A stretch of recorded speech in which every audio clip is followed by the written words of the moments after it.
Hello guys, welcome to another video in my channel. अभी हम जिस मैच के बारे में बात करने वाले हैं वो है आज का इंग्लिश प्रीमियर लीग का मैच, जो कि होने जा रहा है एस्टन विला और एवर्टन के बीच में। तो काफ़ी लंबे टाइम के बाद football analysis by me. Generally बहुत दिन हो गए हैं फुटबॉल का कोई एनालिसिस वीडियो हमने अपलोड नहीं किया हुआ था, मतलब ओवरऑल भी नहीं किया हुआ था, और मैंने तो और भी ज़्यादा दिन हो गए हैं अपलोड नहीं किया। लेकिन अगर आपने मेरी वीडियोस देखी होंगी पहले तो आपको पता होगा कि हम यहाँ पे क्या करते हैं। अगर आपको नहीं पता है तो मैं बता दूं कि यहाँ पे आपको ये नहीं बोला जाएगा कि इस प्लेयर को ले सकते हैं, इस प्लेयर को ले सकते हैं, ये अच्छे प्लेयर हैं, ये अच्छे प्लेयर हैं। सभी अच्छे प्लेयर होते हैं, इंग्लिश प्रीमियर लीग खेल रहे हैं। मतलब जो वहाँ पे भी सबसे बदतर प्लेयर हो वो भी यहाँ पे आके स्टार बन सकते हैं, ये पोटेंशियल तो होता ही है। इतना तो आपको ही पता ही होगा। हम यहाँ पे क्या करेंगे, हम यहाँ पे टीम्स के स्ट्रेंथ्स और वीकनेसेस के बारे में बात करेंगे, ठीक है। उसके बाद हम समझने की कोशिश करेंगे कि इस स्ट्रेंथ के ऊपर डिपेंड करके वो सामने वाली टीम को कहाँ पे हिट कर सकते हैं, और उनके वीकनेस को कैसे सामने वाली टीम एक्सपोज कर सकती है, और उस जोन पे कौन कौन से प्लेयर्स आपके लिए इंपॉर्टेंट हो सकते हैं। अभी आप पूछ सकते हो कि आप जैसे एनालिसिस करोगे, जिन प्लेयर्स के बारे में आप बताओगे, क्या वही प्लेयर्स जाके सक्सेसफुल होंगे? बिल्कुल भी नहीं, कभी भी नहीं। मैं आपको यहाँ पे ये बताऊँगा कि कौन से प्लेयर्स को ज़्यादा अपॉर्चुनिटीज़ मिल सकती है, ठीक है। सामने वाली टीम के या दोनों टीम के स्ट्रेंथ वीकनेस को देख के वो भी मैं आपको दिखा दूंगा कि मैं किस बेसिस पे बात कर रहा हूँ। अभी अपॉर्चुनिटीज़ मिलेंगी तो ज़रूरी नहीं है कि वो प्लेयर वो उस अपॉर्चुनिटी का फ़ायदा भी उठा पाएंगे, नहीं भी उठा सकते हैं। कुछ टाइम्स आपने देखा होगा, अगर आपने थोड़ा बहुत फुटबॉल देखा होगा तो आपको पता होगा कि ओपन गोल भी मिसेस होते हैं। तो अपॉर्चुनिटी मिल जाए, उसके बाद वो उस चीज़ में सक्सेसफुल हो भी जाए, ये भी होना ज़रूरी है।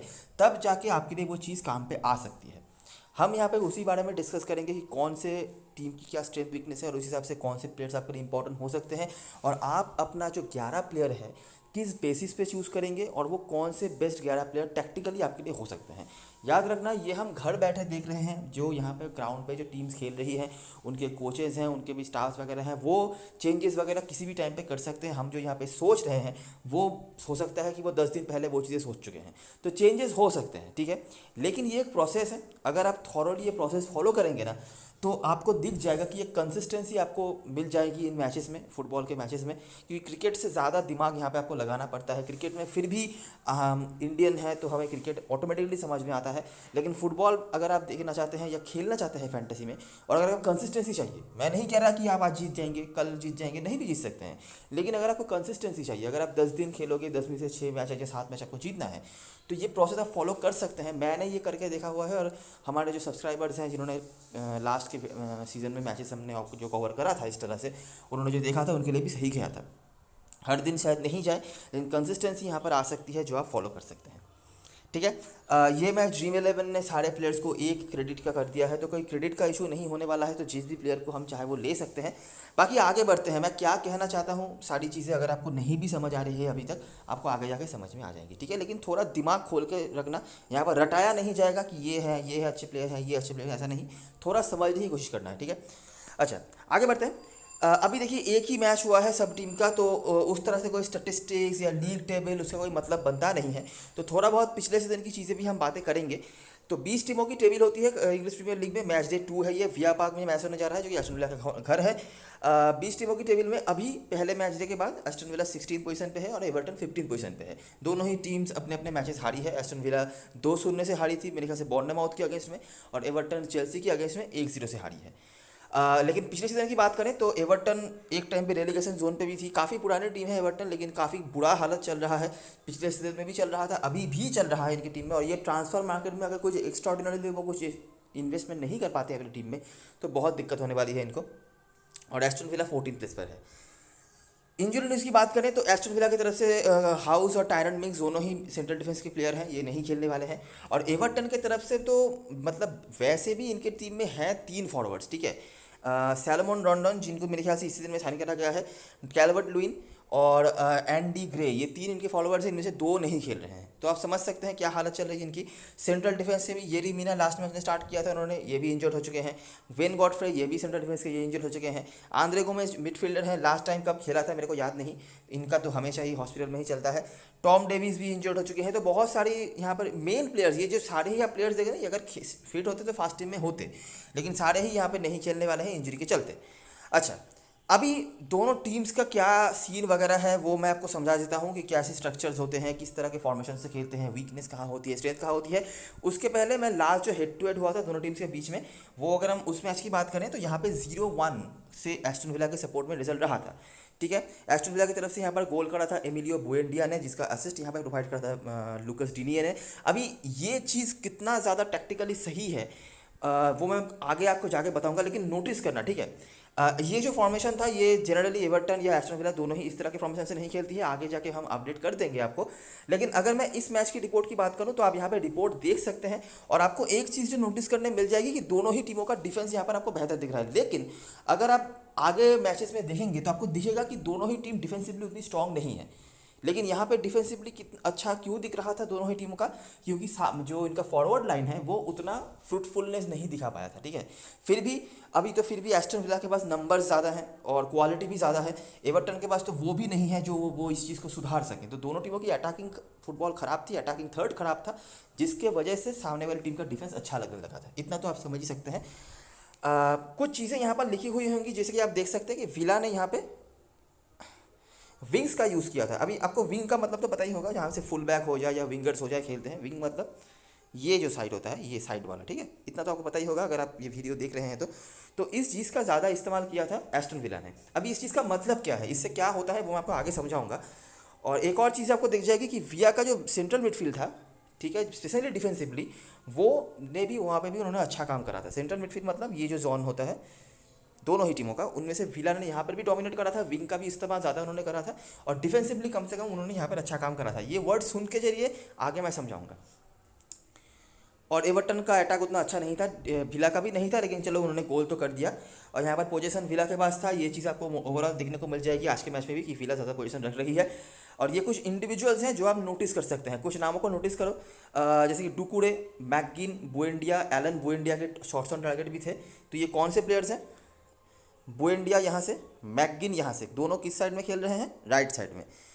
यहाँ पर आपको कौन दिख रहे हैं? डुकुरे और गॉडफ्रे, मेरे ख्याल से गॉडफ्रे ही थे, नहीं एलन थे, एलन जो मिडफील्ड में थे, जो बेंच से आए होंगे। अच्छा जान दो। अच्छा तो ये हुआ था, ठीक है। अभी मैं इस मैच को ज़्यादा आपको डिटेल में नहीं समझा रहा, क्योंकि ये फॉर्मेशन जनरली रहता नहीं दोनों टीमों का, क्या रहता है। और ये जो वर्ड्स मैंने आपको ऊपर बताए, विंग का इस्तेमाल कर रहे हैं, मिडफील्ड का इस्तेमाल कर रहे हैं, इसका मतलब क्या है आगे जाके समझते हैं। ये नाम आप देख सकते हो और आप वीडियो को पॉज करके पढ़ सकते हैं जो मैं लिखा हुआ है। अच्छा अभी देखो, अभी हम क्या करेंगे कि दोनों ही टीमों के 2 से 3 मैचेस हम एनालिसिस करेंगे और समझने की कोशिश करेंगे कि दोनों टीमों का स्ट्रेंथ कहाँ पे है, वीकनेस कहाँ पे है। पहले आप ये नोटिस करो, ये है एस्टन विला का फॉर्मेशन। इन्होंने क्या किया, 4 मैन का डिफेंस है मतलब 4, 3 मैन का मिडफील्ड मतलब 3, यहाँ पे एक प्लेयर जो लिंक करते हैं मिडफील्ड और अटैक को, 1 हो गया यहाँ पे, और 2 हमारे लिए फॉरवर्ड्स जिनका डिफेंस से कोई या मिडफील्ड से कोई लेना देना नहीं है। ऐसा फॉर्मेशन का होना चाहिए। अभी प्रॉब्लम क्या है कि इनके जो फॉरवर्ड्स हैं ये बहुत ज़्यादा मतलब गोल थ्रेट नहीं प्रोवाइड करते हैं, ठीक है। गोल करते हैं लेकिन उतना ज़्यादा कुछ नहीं। तो इनको भी मिडफील्ड में आके कभी कभी टीम को हेल्प करनी पड़ती है, और मिडफील्ड से भी लोग ऊपर जाके गोल वगैरह करने की कोशिश करते हैं। सिंपल सी बात है। अगर आप इनके स्ट्रक्चर को देखेंगे ना तो इनका पूरा जो स्ट्रेंथ है वो इनके मिडफील्ड में है। अगर आप इनके बेस्ट परफॉर्मर्स भी देखेंगे पिछले सीजन में तो वो भी आपको सेंट्रली ही देखने मिलेगा, जो मेरे ख्याल से जॉश या जॉन जो भी नाम है इनका, मैकगिन जो इनके कैप्टन हो गए हैं नंबर 7, इसके अलावा डॉगलस लुइस, ये दोनों बहुत ही इंपॉर्टेंट रोल प्ले करते हैं। डॉगलस लुइस थोड़ा ज़्यादा डिफेंसिव है, लेकिन क्योंकि इस फॉर्मेशन में इन प्लेयर्स का बहुत रोल रहता है तो डॉगलस लुइस को हमने कई बार गोल के आसपास भी भटकते हुए देखा है।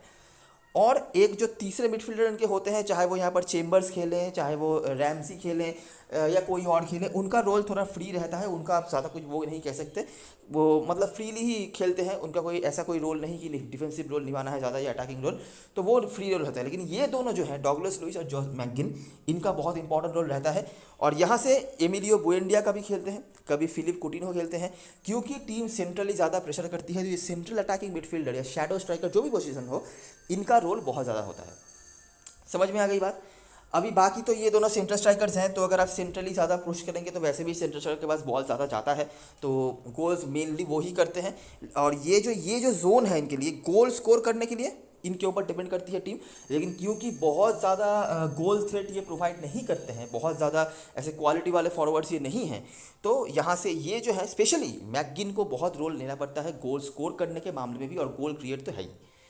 अभी अगर आप इनके डिफेंस की बात करेंगे तो डिफेंसिवली उतनी स्ट्रॉन्ग टीम नहीं है। अभी अगर समझ लीजिए सामने वाली टीम की अटैक उतनी अच्छी नहीं हो तो शायद इनका डिफेंस आपको स्ट्रॉन्ग दिख भी जाए, लेकिन जनरली इनके डिफेंस उतना स्ट्रॉन्ग नहीं होता है। अगर आप इनके विंग्स की बात करेंगे, ठीक है, मतलब इनके जो फुल बैक्स हैं, जनरली ये विंगर खिलाती नहीं है, तो इनके जो फुल बैक्स हैं इनमें से लूकस डीनिये काफ़ी क्वालिटी प्रोवाइड करते हैं। लूकस डीनिये बार्सिलोना के होकर भी खेल चुके हैं और एवर्टन के होकर भी खेल चुके हैं, जिसके अगेंस्ट में आज एस्टन विला खेलने वाली है।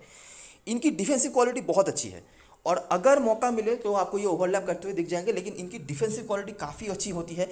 इससे क्या होता है, अगर कोई टीम, ये है लेफ्ट बैक, ठीक है, अगर कोई टीम राइट साइड से प्रेशर दे रही है, ठीक है, ऐसा नहीं है कि मतलब सारे अटैक्स को रोक देंगे, लेकिन अगर 10 बार वहाँ से अपॉर्चुनिटीज़ बन रहे हैं सामने वाली टीम के, तो कम से कम 5-6 बार आपको ये डिफेंसिवली सक्सेसफुल होते दिख जाएंगे।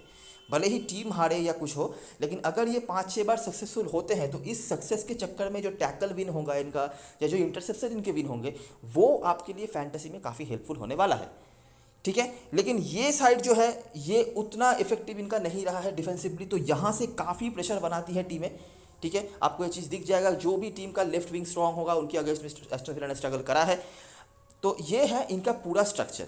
तो मैंने अभी आपको बताया कि इनका सेंट्रल जो मिडफील्ड है ये काफ़ी स्ट्रांग है। अगर कोई टीम ऐसी आ गई जिनके पास बहुत ही सही सेंट्रल मिडफील्डर्स हैं और उन्होंने अगर मैच को जकड़ लिया, ठीक है, तो एस्टन विला की जो सारी हेकड़ियाँ हैं अटैकिंग थर्ड में वो खत्म हो जाती है, ठीक है। क्योंकि अगर सेंट्रल मिडफील्ड का बंद हो गया तो सप्लाई आएगा कहाँ से, वही तो उनका मेन जोन है जो कि बड़ी बड़ी टीम्स करती भी हैं।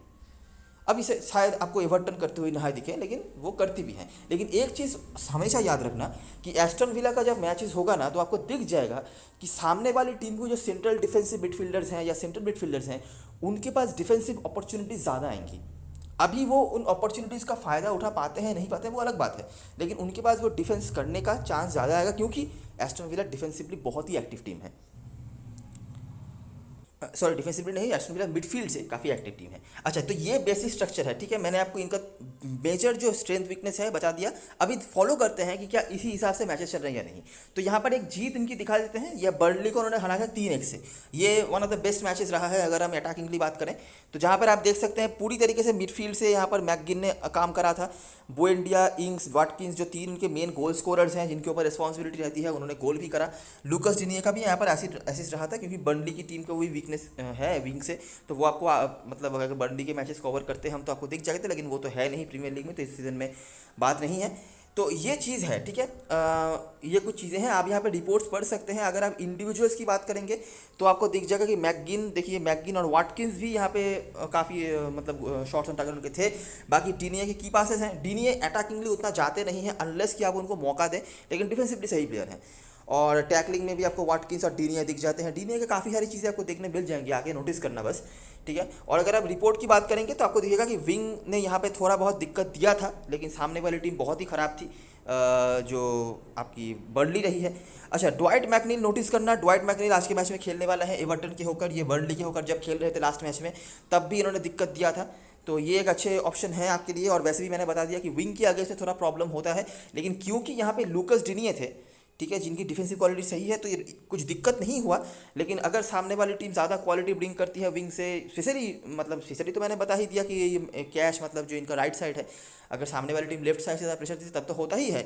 इवन डीनिये के साइड से भी हो सकता है, लेकिन ये बर्नली की टीम में उतना क्वालिटी नहीं था तो कोई दिक्कत नहीं हुआ। ये कुछ चीज़ें आप देख सकते हैं, ठीक है। यहाँ पे क्लीन एक जीत देख लीजिए एवर्टन को, अच्छा क्लीन एक हार देख लीजिए जहाँ पर आपको समझ में आएगा कि इनका वीकनेस बेसिकली किधर है। तो उल्स को यहाँ पर उल्स ने यहाँ पर हराया था एस्टन विला के 2-1 से।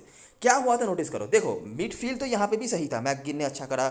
उसके बाद यहाँ पे बाकी जो चीज़ें हैं उतना अच्छा नहीं हुआ, ठीक है। डॉगलस लुइस नहीं खेल रहे थे जो इनके सेकंड बेस्ट मिडफील्डर होते हैं, तो उनकी कमी यहाँ पर खल गई।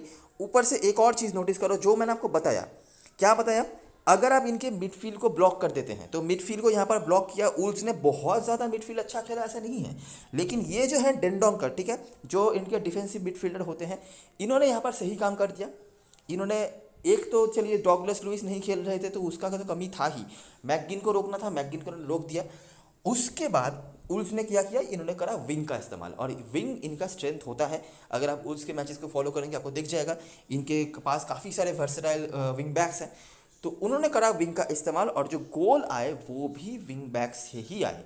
एक गोल यहाँ पर जॉनी ने करा जो राइट विंग बैक खेल रहे थे लूकस डीनिये की साइड से, ठीक है। लुकास डिनी भले ही डिफेंसिवली कितने भी हो, लेकिन वही है, वीकनेस है वहाँ से, तो गोल्स बन सकते हैं।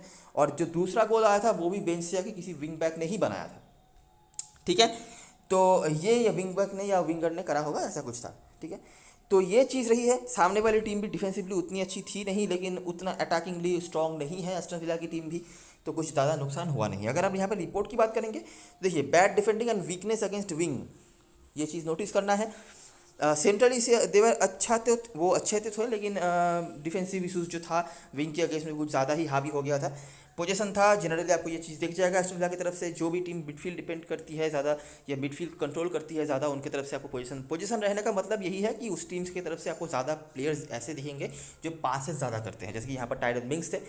मैकगिन आप देख सकते हैं, वाटकिन, इनके रोल काफ़ी अच्छे होते हैं। मैकगिन का नोटिस करो, देखो की पास, मतलब अटैकिंग थर्ड में भी वो पासेस ज़्यादा निकाल रहे हैं और टैकलिंग भी ज़्यादा वो कर रहे हैं, मतलब कितना ज़्यादा रोल रह रहा है मैकगिन का, समझ सकते हो। स्पेशली जब डॉगलस लुइस नहीं खेल रहे हैं तो इनके ऊपर रिस्पॉन्सिबिलिटीज़ बहुत ज़्यादा आ जाती है। बाकी मिंग्स के नाम भी यहाँ पर आपको दिख जाएंगे।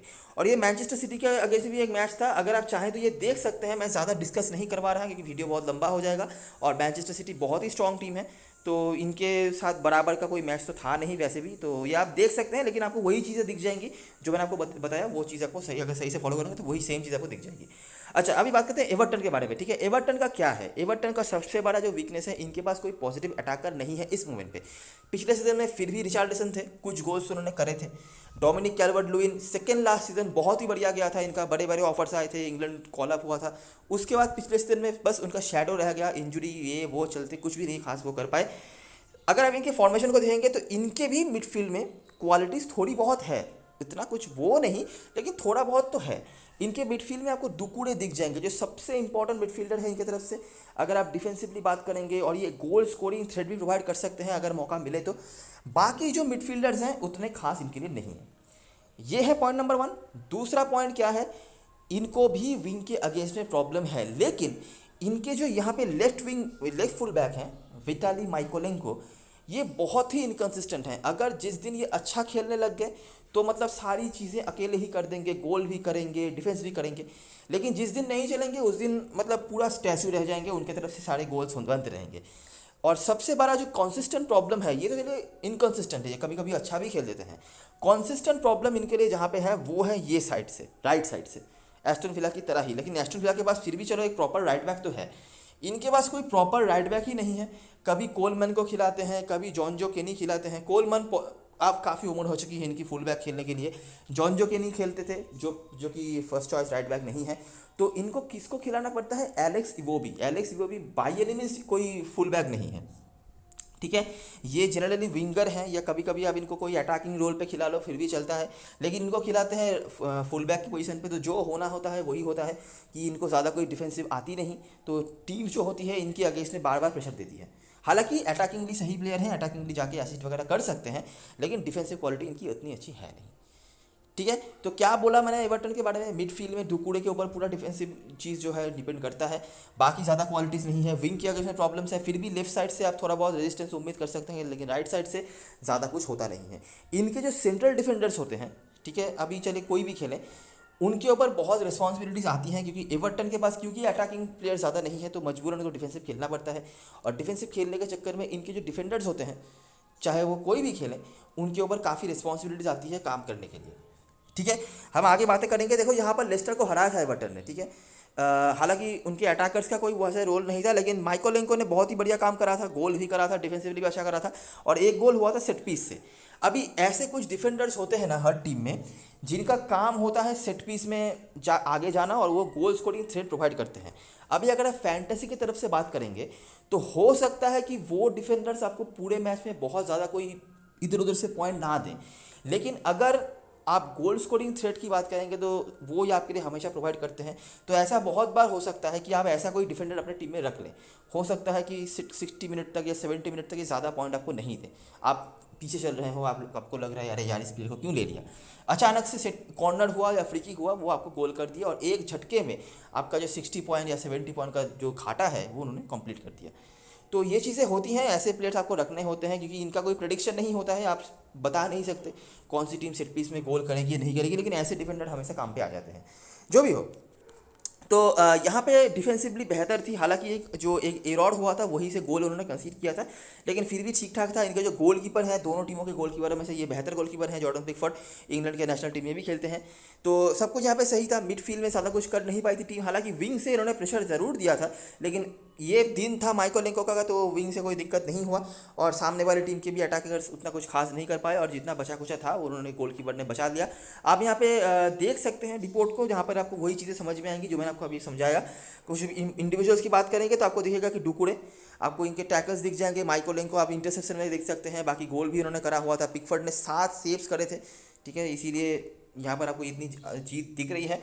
और ये की पासेस में ये ग्रे और गॉर्डन मेरे ख्याल से ये दोनों विंगर्स थे, ठीक है। गॉर्डन काफ़ी पोटेंशियल रखते हैं, लेकिन उस हिसाब से परफॉर्मेंस इनका अभी तक नहीं आया है। क्रिस्टल पैलेस ने यहाँ पर हराया था 3-2 से। सेम चीज़ देखिए, अभी नोटिस करिए, देखो क्या हुआ। मिडफील्ड तो चलिए फिर भी डुकुड़े के अलावा कोई नहीं है। अभी देखो क्या हुआ, माइकोलेंको का ऑफ डे मतलब इनके तरफ से दनादन अटैक बनते रहे। ये जो राइट विंगर थे उन्होंने गोल करा, राइट साइड के मिडफील्डर थे उन्होंने असिस्ट करा, माइकोलेंको कुछ ना कर पाए, ठीक है। हालांकि यहाँ पर एवर्टन ने 3 गोल करे थे, पेनल्टी से गोल हुआ, कॉर्नर से गोल। देखिए ये माइकल कीन, जैसे मैं बता रहा था, ये सेट पीस में काम पे आते हैं। हो सकता है पूरे मैच में इन्होंने कुछ नहीं किया। आप अगर फैंटेसी खेल रहे हो, आपने इनको टीम में रख रखा होगा, आपको लग रहा होगा चलो यार शायद कुछ करे, लेकिन आपने देखा कि 60 मिनट 70 मिनट तक इनको कोई पॉइंट ही नहीं दिया जाता, लेकिन अचानक से ये सेट पीस में आए, गोल कर दिया और आपके पूरे 60 पॉइंट का जो कवर था वो उन्होंने कर दिया, ठीक है। तो ऐसी चीज़ें चलती हैं, ये आप समझ जाओगे धीरे धीरे। बाकी दुकुड़े तो सही थे, लेकिन बाकी और कोई सामने वाली टीम भी उतना कुछ ज़्यादा मिडफील्ड कंट्रोल नहीं कर पाई, इसीलिए उतना ज़्यादा नुकसान नहीं हुआ। लेकिन ये एक ऑफ डे था माइकोलेंको के लिए, जहाँ पे दिक्कत में डाल दिया था सामने वाली टीम ने।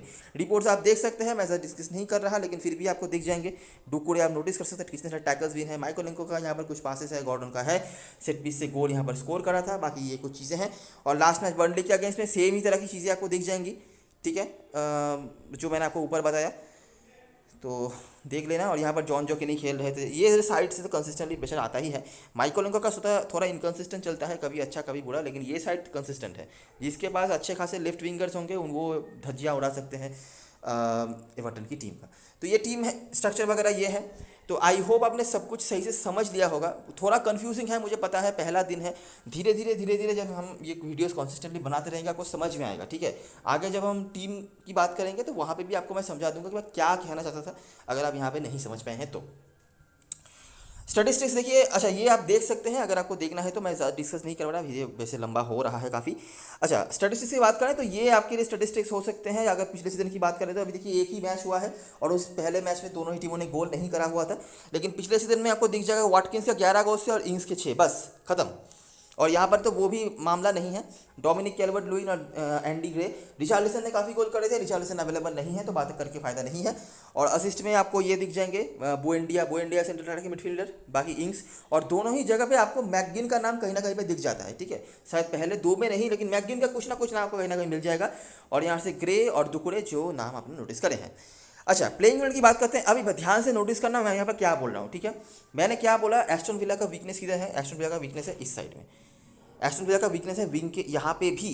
लेकिन अगर सामने वाले टीम के राइट जो साइड में खेल रहे हैं, मतलब इस साइड में जो खेल रहे हैं, उनके अटैक में वो दम रहा तो वो डिनिये को दिक्कत दे सकते हैं, नहीं तो डिनिये डिफेंसिवली अच्छे प्लेयर हैं। अभी नोटिस करो, कैच का डिफेंसिव क्वालिटी कुछ नहीं है, ठीक है। तो माइकोलेंको आपके लिए बहुत इंपॉर्टेंट प्लेयर बन जाएंगे। अभी कैच भी इंपॉर्टेंट प्लेयर बन जाएंगे, क्यों? क्योंकि आपको नहीं पता कि माइकोलेंको का कैसा दिन जाने वाला है, अच्छा या बुरा। अगर वो डिफेंसिवली अगर उनका दिन चला गया तो कैश को वो धज्जियाँ उड़ा सकते हैं, और कैश की तरफ से वो तो प्रेशर वैसे ही बना रहे हैं तो वो तो है ही। लेकिन अगर वो डिफेंसिवली अच्छा नहीं कर पाए उस दिन, जो कि वो कभी कभी कर भी देते हैं, तो कैश का भी रोल बन सकता है, जो आपने ऊपर नोटिस करा है।